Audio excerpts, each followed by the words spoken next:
কৃষ্ণ কৃষ্ণ। আমি বৰ সকলোৱে ভাগ্যৱান, সেইজন জগতৰ ঈশ্বৰক আমি আজি একেলগে সকলোৱে উপাসনা কৰাৰ সুযোগ পালোঁ। যাক এৰি বয়নে মিলাই গাই পায় মনোৰথ কাম। আমি তেজমঙহেৰে গঢ়া মায়াৰ পাশত আবদ্ধ জীৱ, বিষয় বাসনাৰে ভৰপূৰ আমি সাধাৰণ মানুহে ঈশ্বৰক উপাসনা কৰি পুণ্য লাভ কৰাটো সম্ভৱ নহয় বুলি আমাৰ গুৰুজনাই উপলব্ধি কৰিলে।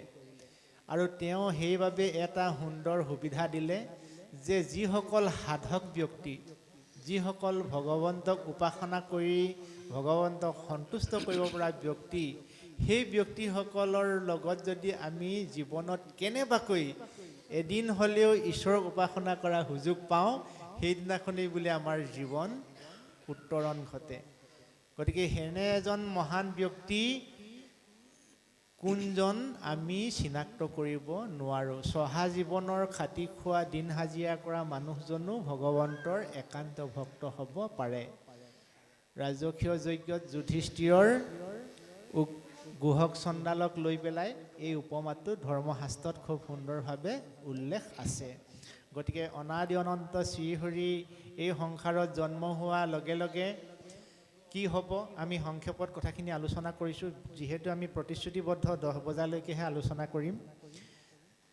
এই বিশ্বব্ৰহ্মাণ্ডত যেতিয়া জগতৰ ঈশ্বৰে কৃষ্ণৰূপে অৱতাৰ লৈছে, কৃষ্ণৰূপে অৱতাৰ লোৱা আগতেই সংসাৰত যিমানবিলাক যদুবংশত মানৱী জন্ম হ'ল বা তৰুতীৰ্ণ গাই আদি জন্ম হ'ল, গোটেইসকলে দেৱতাই ইয়াত জন্ম ল'লেহি।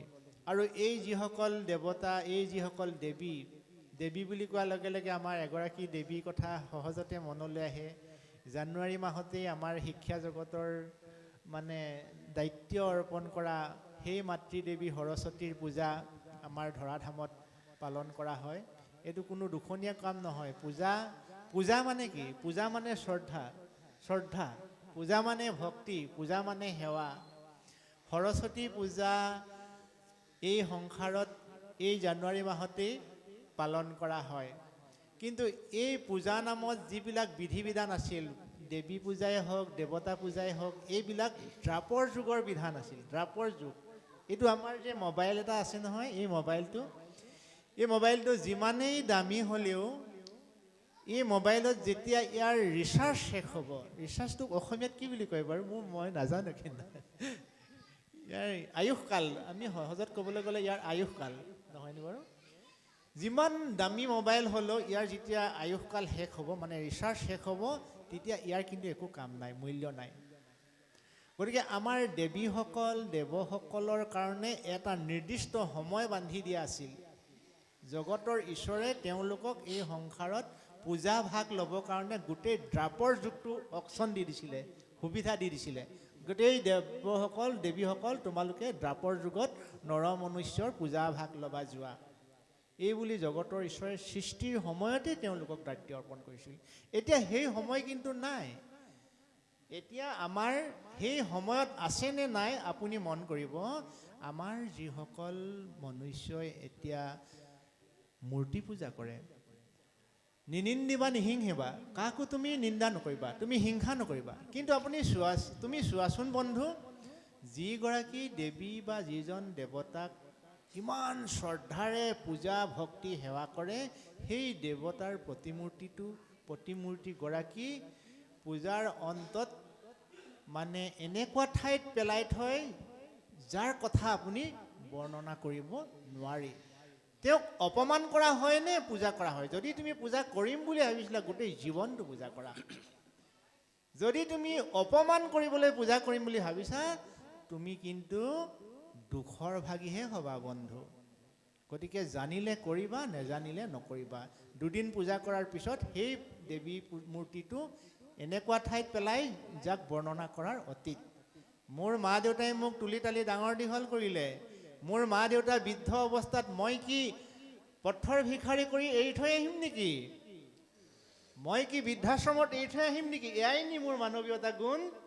আজি যে দেৱীসকলক দেৱতাসকলক যে আলিবাটত মেলি থৈ দিয়া হৈছে, তাত কুকুৰে প্ৰস্ৰাৱ কৰিছে, মানুহে প্ৰস্ৰাৱ কৰিছে, বোকা পানী শিলগুটি, অৰ্থাৎ এইবিলাকে আমাক কি উচতাইছে? আমাৰ পিতৃপুৰুষক আমি যে বৃদ্ধাশ্ৰমত এৰি থৈ আহিব লাগে বুঢ়া হ'লে, আমি যে ডাঙৰক যে সন্মান কৰিব নালাগে, এই বিধানবিলাক আমি আওপকীয়াকৈ আমাৰ নতুনসকলক শিকাইছোঁ। গতিকে সেই মোৰ অনৌসকল, সেই মোৰ বন্ধুসকল, তুমি যদি সৰস্বতী পুজিম বুলি যদি ভাবিছা, তোমাৰ মাতৃৰ প্ৰতি তুমি ভক্তি বঢ়ুৱাই দিয়া।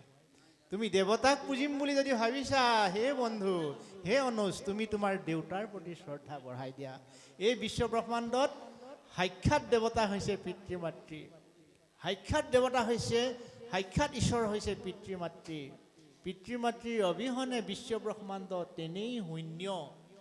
আৰু এই দায়িত্ব পৰম ব্ৰহ্ম ভগৱন্তই সংসাৰত অহাৰ লগে লগে যোগমায়া নামৰ এগৰাকী দেৱী জন্ম হৈছিল নন্দ যশোদাৰ ঘৰত। যি যোগমায়াক সলনি কৰি অনা হৈছিল, বসুদেৱ গৈ নিজেই বসুদেৱে নন্দ যশোদাৰ ঘৰত যোগমায়াক আনি তাৰ ঠাইত কৃষ্ণক থৈ আহিছিল। আৰু সেই যোগমায়াই কংসৰ হাতৰ পৰা হুলকি গৈ নীল আকাশৰ পৰা মাত লগালে, হেৰৌ কংস, তোৰ বৈৰী জগতৰ ঈশ্বৰ সংসাৰত আহি গ'ল, তোৰ আৰু নিস্তাৰ নাই। গতিকে চক, দেৱীসকল দেৱসকল ভগৱন্তৰ একান্ত ভক্ত, তেওঁলোক ঈশ্বৰৰ আজ্ঞাবাহী। গতিকে অনাদি অনন্ত শ্ৰীহৰিৰ একান্ত আজ্ঞাবাহী আমি জীৱশ্ৰেষ্ঠ মানুহবোৰো হয়।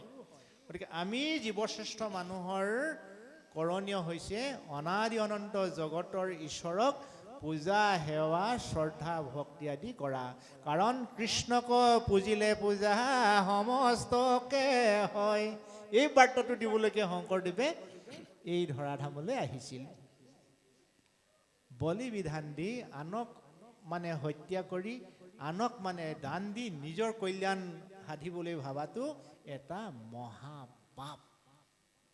গতিকে হে মনুষ্যগণ, এই বিশ্বব্ৰহ্মাণ্ডত অন্ধকাৰ নাখিবৰ বাবে তুমি এগছি বন্তি প্ৰজ্বলন কৰা, মন শুদ্ধিকৰণৰ বাবে তুমি ঈশ্বৰক উপাসনা কৰা। মন শুদ্ধি যদি এই সংসাৰত নহয়, তেতিয়াহ'লে বিশ্বব্ৰহ্মাণ্ডত তুমি সদায় অশান্তিয়ে দেখিবা। দুৰ্যোধনেই একমাত্ৰ ব্যক্তি আছিল যি বিশ্বব্ৰহ্মাণ্ডত এজনো ভাল মানুহ বিচাৰি পোৱা নাছিল। যুধিষ্ঠিৰেই এজন ভাল মানুহ আছিল, যিজন মানুহে বিশ্বব্ৰহ্মাণ্ডত বেয়া মানুহ দেখা নাছিল, চবকে ভাল দেখিছিল। মূল ভাৱনাটো হৈছে মনৰ স্পটত মঞ্চ। যিজনে ইন্দ্ৰিয় দমি নিয়মিল মন, আত্মায়ে পৰম বন্ধু বান্ধৱ সজ্জন।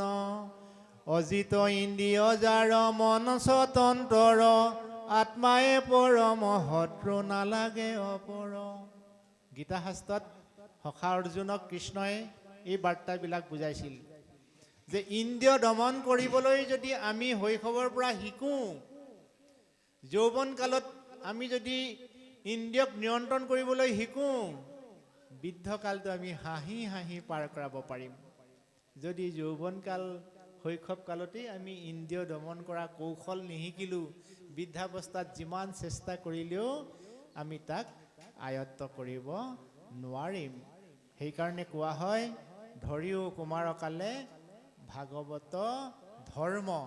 মোৰ দেউতাই কৰি অহা প্ৰতিটো কৰ্মই মই সন্তান হিচাপে দৃষ্টি দিয়াটো কৰ্তব্য। হস্তিৰো পিছলে পাওঁ, সজ্জনৰো বুৰে নাও। মোৰ দেউতাই কৰা প্ৰতিটো কৰ্মই যে শুদ্ধ হ'ব তাৰ কোনো মানে নাই। মই চিন্তা চৰ্চা কৰিব লাগিব, বাট বুলি দেউতাইও কেতিয়াবা বাটে গতি কৰিব পাৰে। গতিকে সন্তান হিচাপে দেউতাক বুজাই দিয়াটো মোৰ কৰ্তব্য।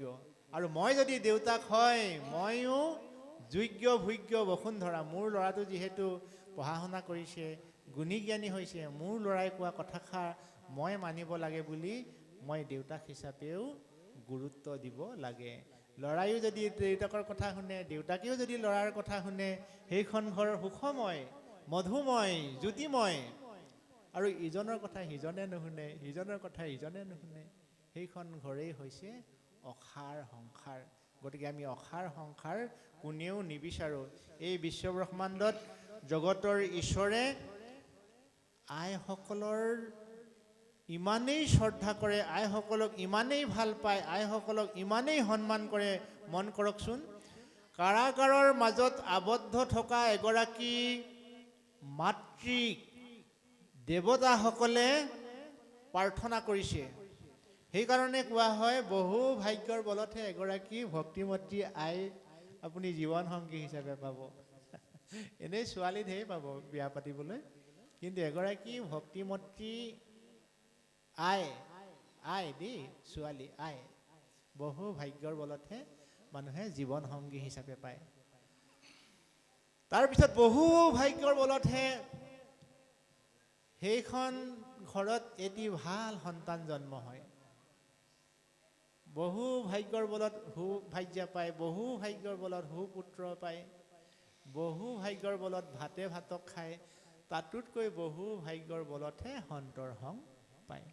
আজি যে আমি সন্তৰ সং পাইছোঁ, সাধুৰ সং পাইছোঁ, ইয়াৰ বাবে আমি সন্মান দিব লাগে, আমি নম্বৰ দিব লাগে, আমি শ্ৰদ্ধা কৰিব লাগে আমাৰ মা দেউতাক। আমাৰ বংশত ভাল মানুহ আছিল, তেওঁলোকে ঈশ্বৰক আৰাধনা কৰিছিল যে হে প্ৰভু, তুমি মোৰ পৰিয়ালটোৰ অৰ্থে, মোৰ ঘৰখনৰ অৰ্থে, সমাজৰ অৰ্থে, দেশৰ অৰ্থে তুমি যেন এটি সুপুত্ৰ দিবা, এজনী সুছোৱালী দিবা। সেই সুপুত্ৰ আপুনি মই, সেই সুগাভৰুগৰাকী হৈছে এইসকল আই। গতিকে আমি আমাৰ মা দেউতাহঁতৰ কল্যাণৰ অৰ্থে আমি ঈশ্বৰৰ ওচৰত সকলোৱে এবাৰ শ্ৰদ্ধাৰে সেৱা কৰোঁ দিয়ক। হৰি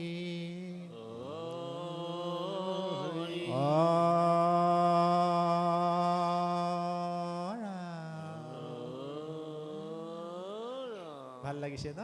যি মা দেউতাই আমাক সংসাৰত এই পৰ্যায়লৈ লৈ আনিলে, ইমান সুন্দৰ সমাজখন দেখুৱালে, আৰু আমি যে আজি ভকতৰ সংগত থাকি ঈশ্বৰৰ ওচৰত আমাৰ মা দেউতাৰ হৈ অকণমান আশীৰ্বাদ বিচাৰিছোঁ। গতিকে আমি সকলোৱে ভাগ্যৱান। জগতৰ ঈশ্বৰে বসুদেৱ দৈৱকীৰ ঘৰত যেতিয়া কৃষ্ণৰূপে জন্ম হ'ল, এই জন্মৰ বেলিকা তেওঁ যিটো ৰূপত দেখা দিলে পিতৃ মাতৃক, এই ৰূপটো ইয়াত খুব সুন্দৰকৈ বৰ্ণনা কৰা হৈছে। আৰু আমাৰ ভক্তিৰ জগতখনত আমাৰ এজন দীক্ষা গুৰুৱে এই ৰূপ বৰ্ণনা, ঈশ্বৰৰ ৰূপ বৰ্ণনা খুব সুন্দৰকৈ আমাৰ সংসাৰৰ জীৱবিলাকক বুজাই দিয়ে। ইয়াকে কোৱা হয় ভজন। এই ভজন বস্তুভাগ সংসাৰৰ প্ৰতিটো সামগ্ৰী অবস্তু। এটাই মাত্ৰ বস্তু আছে, যিটো হৈছে স্থিৰ, ভগৱন্তৰ বাণী। ভগৱন্তই হৈছে বস্তু, বাকীবিলাক অবস্তু। এই প্ৰকৃত ধৰ্ম বস্তুৰ নামেই হৈছে ভজন। এই ভজনক ভজিবলৈ এলা পেচা মানুহে নোৱাৰে। কেনেকুৱাবিলাকে পাৰে? এই ভাৱক ভাই ভজ ভগৱন্ত ভক্তিভাৱে। ভক্তিভাৱ, ভক্তি, দাস্যভাৱ নথকাৰ কাৰণে ৰজা পৰীক্ষিতৰ লগত অগণন পাৰিষদে, অগণন ঋষিমুনিয়ে, অগণন সাধুসন্তই, মহামুনি শুকদেৱে কোৱা অমৃত কথা শুনিছিল, কিন্তু কাৰো কণ্ঠগত নহ'ল, কাৰো হৃদিগত নহ'ল। কিয় নহ'ল? দাস্যভাৱৰ অভাৱ আছিল। আৰু দাস্যভাৱেৰে পৰিপুষ্ট এজন চহা জীৱনৰ সাধাৰণ ব্যক্তি আছিল, নাম যাৰ উগ্ৰচবা হুত, তেওঁৱেই গোটেইখিনি হৃদিগত হ'ল। গতিকে ভক্তি এনেকুৱা বস্তু, ভক্তি গ্ৰহণ কৰিবলৈ হ'লে নিৰ্মল স্বচ্ছ নিকায়তি মন হ'লেই যথেষ্ট। আৰু এই চতুৰ্ভুজ ৰূপত ভগৱন্তই যেতিয়া পিতৃ মাতৃক দেখা দিলে, পিতৃ মাতৃয়ে স্বচক্ষুৰে ভগৱন্তৰ সেই চতুৰ্ভুজ ৰূপ দেখি দুয়ো সবিনয়ে তেখেতক প্ৰাৰ্থনা কৰিলে। হে সজ্জনসকল, এই অধ্যায়টিৰ লগত ৰজিতা খুৱাই বৰ্তমান সমাজ ব্যৱস্থাত আপুনি মই যেতিয়া আমি পিতৃ হৈছোঁ বা আমি যেতিয়া সন্তান হৈ সংসাৰলৈ জন্ম হৈছিলোঁ, আমাৰ পিতৃ মাতৃয়েও আমাক লৈ পেলাই কিমান যে আশা সপোন কল্পনা কৰিছিল।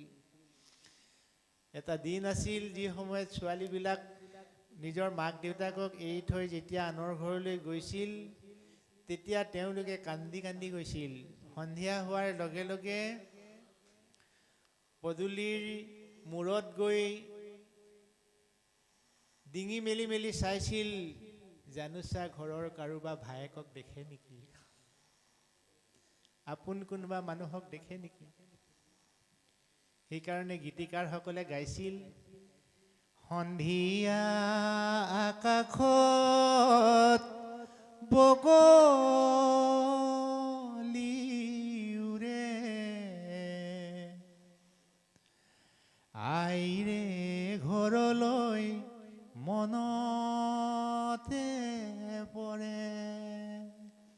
যিমান মানুহজনে মৰম দিলেও, যিমান সুন্দৰ গাড়ীত ঘূৰাই লৈ ফুৰিলেও, যিমান সুন্দৰ অলংকাৰ পিন্ধালেও, সেই গাভৰুগৰাকীৰ নিজৰ মাকলৈ মনত পৰা যিটো প্ৰেম, সেই প্ৰেমৰ দৰে আপুনি মই পৰম ব্ৰহ্ম ভগৱন্তৰ লগত প্ৰেমৰ বিনিময় কৰিব লাগিব। সম্পৰ্কটো তেনেকৈ আমি গঢ়িব লাগিব, তেনেকৈ আমি ৰূপ দিব লাগিব। এই ৰূপ দিবলৈ আমি আজিহে ধৰ্মশাস্ত্ৰ পঢ়িছোঁ। আমিতো সৌ তাহানিতে যেতিয়া স্কুলত কিতাপ পঢ়িছিলোঁ, তেতিয়াই আমি কবিতা মাতিছিলোঁ, তোমাৰ মহিমা অসীম অপাৰ, বিশ্বৰ পালক তুমি, অতি কাৰুণিক পৰম দয়ালু, ধৰ্ম বিচাৰৰ স্বামী। তোমাকেই প্ৰণামো কৃপা ভিক্ষা কৰোঁ, পোন বাটে নিবা মোক, যি পোন বাটত চলিছে সদায়, তজু কৃপা পাত্ৰ লোক। কুপথ পথিত যি পথে চলে, সি পথে নিনিবা মোক, নাইবা চলিছে যি পথত প্ৰভু, পথভ্ৰষ্ট যত লোক। যে হে দয়াময়, হে ঈশ্বৰ, হে প্ৰভু, যিবিলাক মানুহে জীৱনত পথভ্ৰষ্ট হৈছে, যিবিলাক মানুহে জীৱনত কুপথেৰে গতি কৰিছে, মই তোমাক কাবৌ কৰি সেৱা জনাইছোঁ প্ৰভু, তুমি মোক সেই পথে নিনিবা। আয়ৈ দেহি, ইমান সুন্দৰ আমাৰ জীৱনৰ পাতনি দিনকেইটা মন কৰকচোন। যেতিয়া আমি প্ৰাথমিক পৰ্যায়ত পঢ়ি আছিলোঁ, প্ৰাৰ্থনা গাওঁতে আমি শেষত কৈছিলোঁ, ওম সতুমা সতগময়, তমসুমা জ্যোতিৰ্গময়, মৃত্যুমা অমৃতংগময়, ওম শান্তি শান্তি শান্তি। তাৰ মানে কি? হে প্ৰভু, তুমি মোক অসতৰ পৰা সৎ পথলৈ নিয়া, অসতুমা সৎগময়, তমসুমা জ্যোতিৰ্গময়, আন্ধাৰৰ পৰা প্ৰভু তুমি মোক পোহৰলৈ নিয়া, মৃত্যুমা অমৃতংগময়, মৃত্যু পথৰ পৰা তুমি আঁতৰাই মোক অমৃতৰ পথলৈ লৈ যোৱা। যি পথেদি গ'লে মোৰ জীৱনটো শান্তি শান্তি শান্তি হয়। ইমান সপোনৰ আমি একোজন আলাসৰ লাৰু।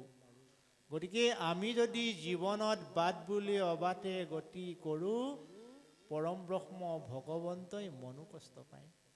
আমাৰ আত্মীয় স্বজনে মনো কষ্টটো পাবই, স্বয়ং জগতৰ ঈশ্বৰেও মনো কষ্ট পায়। আৰু ঈশ্বৰে যদি কাৰোবাৰ কাৰণত আমাক কৃপাৰ পৰা বঞ্চিত কৰিব লগা হয়, সেই জীৱটো এই বিশ্ব ব্ৰহ্মাণ্ডত শান্তি নাপায়। গতিকে সদায় ভকতক ভয় কৰি চলিবা বন্ধু, সমাজক ভয় কৰি চলিবা, ধৰ্মক ভয় কৰি চলিবা। যদি তুমি জ্ঞানী হ'লো বুলি, ধন টকা পইচা হ'ল বুলি, তোমাৰ ডিগ্ৰীধাৰী হ'ল বুলি যদি তুমি ভক্তিৰ পৰা যদি তুমি আঁতৰি থাকা, জীৱনত তুমি সফলতাৰ শিখৰত উত্তীৰ্ণ হ'ব নোৱাৰিবা। এই জীৱনত আটাইতকৈ ডাঙৰ বস্তুটোৱে হৈছে ভক্তি। আৰু ভক্তিৰ উৎপন্ন হয় ঘৰখনৰ পৰা। আমাৰ উপমা অগণন আছে। আমাৰ যুৱ বন্ধুসকলে যে আমাৰ ভক্তিৰ কথাটো শুনিবলৈ অকণমান টান পায়, আধুনিক গীতবিলাক যে শুনি ভাল পায়, শুনক, আধুনিক গীত শুনক, তাতো সুন্দৰ উপমা আছে। ধুনীয়া ধুনীয়া চিনেমা চাই চিনেমাত চাওক, তাতো ল'ব লগা দিশ আছে। নাই আজি তোৰ সংগী নাওখনি অকলে বা, নাই আজি কাৰো সঁহাৰি, যিমান পাৰ আগুৱাই যা। বিচাৰিছ যদি প্ৰগতি, নাহিবি আৰু উভতি। বিচাৰিছ যদি প্ৰগতি, নাহিবি আৰু উভতি। নিবিলাবি হঠাৎ তোৰ যৌৱন, তই নিজক কৰি ৰাখিবি সংযম। এই শব্দবোৰ আমাৰ ল'ৰাই মনত থৈছেনে? আমাৰ ল'ৰাই এই গীতবিলাক স্মৰণ কৰিছেনে? মা মোৰ মৰমৰ, দেউতা মোৰ চেনেহৰ, অ দূৰলৈ নিদিবি মোক, দূৰলৈ নিদিবি মোক। তাকে ভাবি গুণি উজাগৰে ৰাতি, দুগালে অচৰে আই লৈ যেতিয়া মনত পৰে। আই ঐ দেহি, ইমান সুন্দৰ গীতৰ ঝংকাৰেৰে আমাৰ হৃদয়বিলাক এদিনৰ কাৰণে জোকাৰিলে নহ'ব, গোটেই জীৱনটোৰ কাৰণে জোকাৰিব লাগিব। সেইগৰাকী গাভৰুৱে সেই মাতৃগৰাকীক কেতিয়াও ঠগি থৈ খগেন দা জীৱনদালৈ পলাই যাব নোৱাৰে। অৰ্থাৎ পিতৃ মাতৃ অজ্ঞাতে যি সন্তানে গতি কৰে, সেই সন্তানে বাট বুলি অবাটে গতি কৰে বুলিয়ে আমি ক'ব লাগিব। কাৰণ পিতৃ মাতৃয়ে সদায় হেঁপাহ কৰে, মোৰ ল'ৰাটোৰ ভাত খালে নাই, কাপোৰ পিন্ধিলে নাই, তাৰ মণিবেগত পইচা আছেনে নাই। সাঁচতীয়া পইচাকো দি ল'ৰাৰ কাৰণে পিতৃ মাতৃয়ে কেৱল সিমানেই নে? এইখিনি কথা মই বৰ্ণনা কৰিব নোৱাৰোঁ, মোৰ মনে নকয়। কিন্তু এনেকুৱা পিতৃ মাতৃৰ সন্তান হৈও আজি আমি অবাধ্য হৈছোঁ। অৰ্থাৎ অনাদি অনন্ত জগতৰ ঈশ্বৰক লৈ পেলাই আজি পিতৃ মাতৃ বসুদেৱ দৈৱকীয়ে নিজৰ সন্তানক সেৱা কৰিছে, প্ৰণাম কৰিছে, ভক্তি কৰিছে। প্ৰভু, তোমাক বধিবৰ কাৰণে কংসই যি চক্ৰান্ত কৰিছে, আৰু সেই অনুপাতে তোমাৰ ভাতৃসকলক ইতিমধ্যে বধ কৰা হৈছে। গতিকে প্ৰভু, আমাৰ ভয় লাগিছে, তুমি যদি এইটো ৰূপত থাকা তেতিয়াহ'লে কিন্তু বিপদ অনিবাৰ্য। অ ৰাজাক বোলাই ফুৰৈ দৈত্য গণ কোটি কোটি, সিটো দৈত্য সেনা মাৰি কৰিবা নিগুটি। দুষ্টক সংহৰি থাপি বাহা পুণ্য পথ, পুৰি বাহা প্ৰভু ভকতৰ মনোৰথ। তোমাৰেহে ভকতিত ভুকুতি মুকুতি, কৰিলন্ত বসুদেৱে নানা আনুতুতি। এ কংসৰায়ক দৰে টান থিৰ নুহিকাই, কৃষ্ণক বোলন্ত প্ৰভু শুনা অভিপ্ৰায়। কৃষ্ণক বোলন্ত প্ৰভু শুনা অভিপ্ৰায়। নিজৰ সন্তানক বচাবলৈ সকলো পিতৃ মাতৃয়ে সাধ্য অনুসাৰে চেষ্টা কৰে। আৰু সেই সন্তানেও যেতিয়া উপযুক্ত বয়স হ'ব, পৃথিৱীখন বিনিময় দেই, এই পৃথিৱীখন গোলাকাৰ, এইফালৰ পৰা যেনেকৈ এনেকৈ যায় ওপৰ পায়গৈ আকৌ তললৈ আহে। এই পৃথিৱীখনৰ এই চক্ৰ। আজি মই মোৰ মা দেউতাৰ ওপৰত মই ভৰসা কৰি আছোঁ, এদিন মই এইডোখৰলৈ আহি যাম। যেতিয়া মই মা দেউতা হ'ম, তেতিয়া মোৰ মা দেউতাই শিশুতুল্য হৈ যাব। আজি মোৰ জ্ঞানৰ পৰিধি আছে কাৰণে মই নিজেই বাঘজৰীডাল ধৰিছোঁ, শাসনৰ বাঘজৰীডাল ধৰিছোঁ। সেই এইটো নকৰিবা, এফালে আহা, এইটো লোৱা, ইত্যাদি ইত্যাদি। আৰু যেতিয়া মই বৃদ্ধ হৈ যাম, মোৰ যেতিয়া বয়স বাঢ়ি যাব, তেতিয়া মই কিন্তু আকৌ শিশুমতী হৈ যাম। তেতিয়া দুনাই এতিয়া যেতিয়া সৰু ল'ৰা এটাই যেতিয়া দেউতাকক লৈ পেলাই দোকানলৈ যায়, বজাৰলৈ যায়, পাহাৰলৈ যায়, ল'ৰাটোৱে বাৰে বাৰে সোধে, দেউতা সেই যে দেখিছা নীলাকে সেইটো কি? তেতিয়া দেউতাকে কয়, বোপাই সেইটো পাহাৰ। বোলে দেউতা পাহাৰখন যে ইমান দূৰত আছে, বলা না ওচৰলৈ যাওঁ।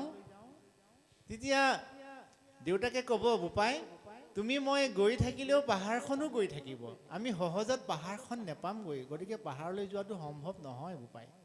তেতিয়া ল'ৰাটোৱে আকৌ সুধিলে যে দেউতা পাহাৰত কি কি থাকে?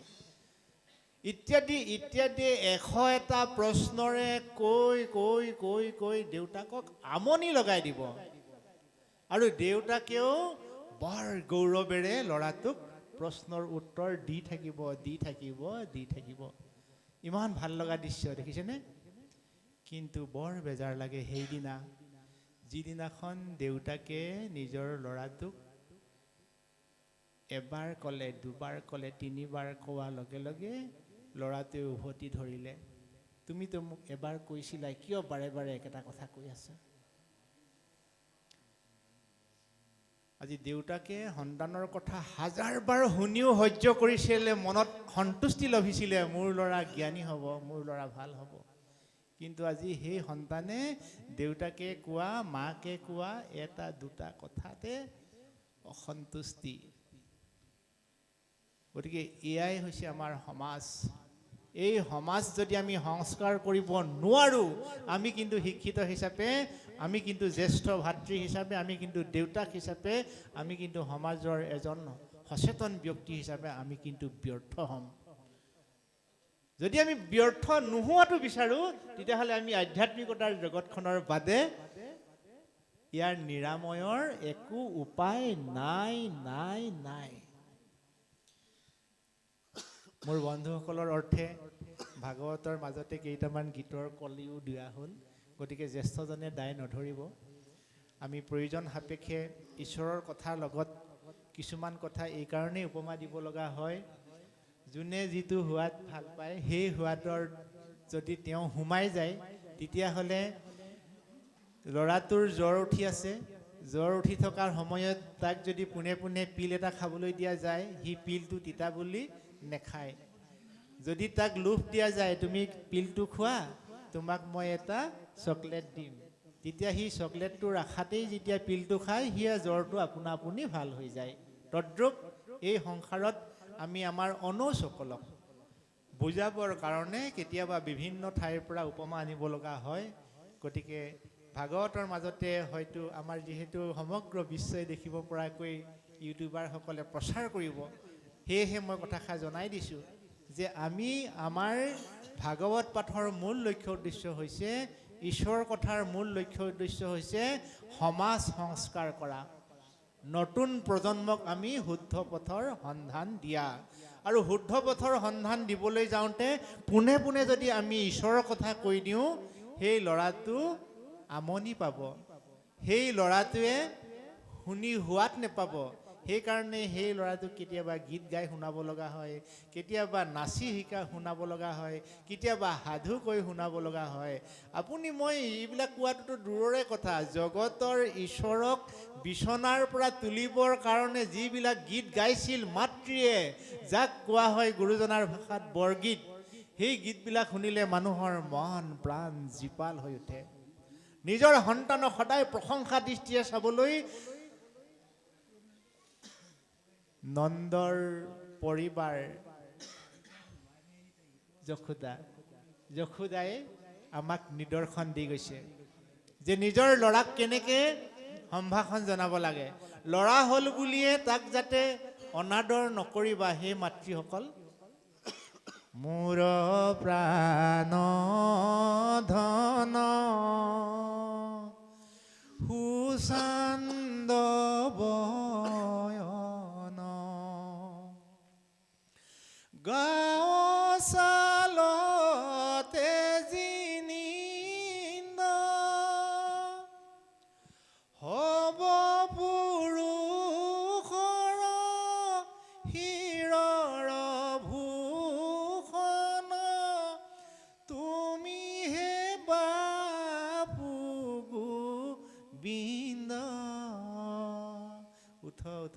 গোপাল হে নিশি পৰভাত হইল কমল নয়ন বুলি ঘনে ঘন জখুৱা ডাকিব লৈল মৰম হনা মাত এই বিশ্ব ব্ৰহ্মাণ্ডৰ সকলোৱে আশা কৰে ল'ৰাই যেনেকৈ মাক দেউতাকৰ বা ওচৰ চুবুৰীয়া মানুহৰ মৰম হনা মাত বিচাৰে আমি ডাঙৰবিলাকেও বিচাৰোঁ বৃদ্ধবিলাকেও মৰম হনা মাতেই বিচাৰে সেইকাৰণে কোৱা হয় এই বিশ্ব ব্ৰহ্মাণ্ডত তিনিপাত অস্ত্ৰ আটাইতকৈ ডাঙৰ অস্ত্ৰ সেই অস্ত্ৰ কেইপাত হৈছে সেৱাৰ অস্ত্ৰ সেৱা শ্ৰদ্ধা ভক্তি নম্ৰতা ভদ্ৰতা এইটো প্ৰেমাৰ অস্ত্ৰ সকলোকে প্ৰতি প্ৰেম ভাৱ আত্মিক ভাৱ জগাই তোলা আৰু ব্ৰহ্মাস্ত্ৰ মুখৰ বাক্য প্ৰয়োগ গতিকে আমি ব্ৰহ্মাস্ত্ৰ প্ৰয়োগৰ ক্ষেত্ৰত সদা সৰ্বদা যদি সাৱধান হওঁ জীৱনত আমি কেতিয়াও বিফলতাৰ দিশেৰে গতি কৰিব লগা নহয়